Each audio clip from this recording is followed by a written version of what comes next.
દરિયાની વચ્ચે ભયંકર તુફાન ઉપડ્યું. આ તુફાનમાં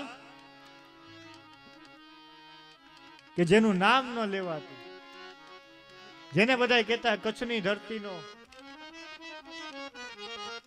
એ વ્યક્તિ વહાણમાં ને તુફાન ઉપડ્યું છે ભયંકર. આમથી આમ ને આમથી આમ જાય છે. એટલે આ બધું જોતા જોતા જોવે છે કે હમણાં મરી જશું, હમણાં મરી જશું. એટલે જેસલે તોરણને કીધું કે તોરણ હમણાં આપણે મરી જશું, તમે દાંત કાઢો છો. તો એ કઈ તોરલ બોલ્યા નહીં, એ તો કેવલ હસે હશે. પણ જેસલ આમથી આમ ને આમથી આમ, આ તોફાન ઉપડ્યું હમણાં આપણે. પણ ત્યારે એક ચમકારો થયો ને એને યાદ આવ્યું કે હવે લાવને પૂછી લઉં. જેસલ તોરલને પૂછે છે કે મને એક વાત કહો. તો કે શું? તમે આમ દાંત કાઢો છો, આવું તોફાન છે, આપણે મરી જશું, પણ તમે દાંત કાઢો છો. ત્યારે તોરલે કીધું કે સાંભળો, પાપ કર્યા છે ભોગવવા તો પડશે ને આપણે. એટલે ભગવાન આપણને દંડ આપે છે. પણ ત્યારે જેસલ કહે છે કે દેવી એક વાત કહો. તો કે શું? કે હવે આમાંથી આપણે છૂટવું હોય, આમાંથી બહાર નીકળવું હોય તો શું કરવું જોઈએ? ત્યારે તોરે કીધું કે મહારાજ એક કામ કરો. તો કે શું? જેટલા પણ તમે કર્મ કર્યા છે, જેટલા પણ પાપ કર્યા છે, આ પાપનું એકવાર પ્રાયશ્ચિત કરો. ત્યારે જેસલ કહે છે કે કેટલા પાપ ગણાવું, કેમ? પણ એની સુંદર મજાની સંતવાણીમાં આપણે કીધું કે જેટલા મથે જા, જેટલા મથે જા,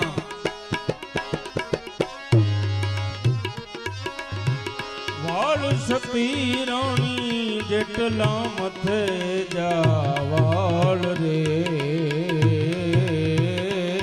દી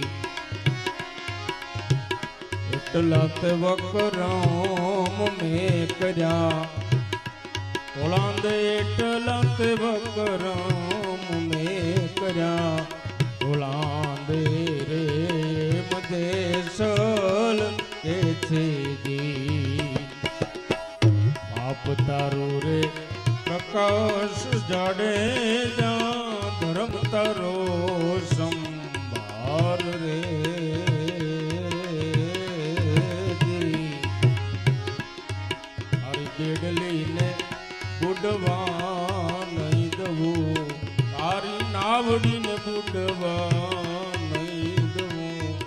જાડે જારે એમ તોરલ કે છે, ધીરે સતી તોરલ કે છે. કે નાવ નહીં ડૂબે. એક શરત છે કે જેટલા પણ દેવી કેટલા ગણાવું, કેમ? કે જેટલા માથાના વાળ છે ને એનાથી પણ વધારે. પણ એક વાર બે હાથ જોડી અને સાચા હૃદયથી એક વખત તું તારા કરેલા પાપનું પ્રાયશ્ચિત કર. અને એને કર્યું. આ બાજુ નાવમાં બેઠા ત્યારે જેસલ 12 વટિયા હતા અને જેવા સામે કિનારે ઉતર્યા હતા તો પીર બની ગયા. આ તાકાત પાપના પ્રાયશ્ચિતમાં છે. તોરલ ત્રણ તારિયા બલી 66 ને ઈસદીર, પણ જેસલ જગનો ચોરટો, એને પલમાં કીધો પીર, પણ જેસલ જગનો ચોરટો, એને પલમાં કીધો જ પીર.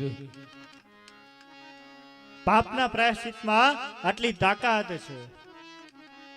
અને ત્યારથી પડી ગઈ ને કહેવત કે હાલો ને જાત્રા કરવી. તો કે ક્યાં?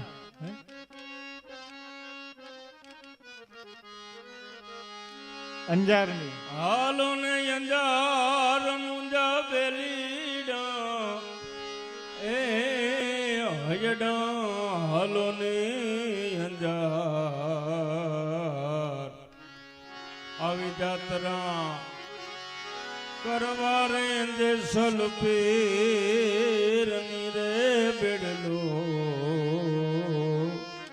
નાંગરિયો રે ઝઘડો નાંગરિયો. તો આ તાકાત છે પાપના પ્રાયશ્ચિતમાં. અવશ્ય આજે જેટલા પણ સાંભળવા આવ્યા હશો બધાએ બે હાથ જોડીને પ્રાર્થના કરજો ભગવાન શિવને કે અત્યાર સુધી કદાચ જાણતા અજાણતા જેટલા પણ પાપ થયા છે હે ભગવાન આ બધા પાપમાંથી અમને મુક્તિ મેળવી દેજો. હવેથી આવા પાપ નહીં કરું. આવી હે કૃપા હે ભગવાન ખારેશ્વર મહાદેવ કરજો. બોલે ખારેશ્વર મહાદેવ મહાદેવ કી જય.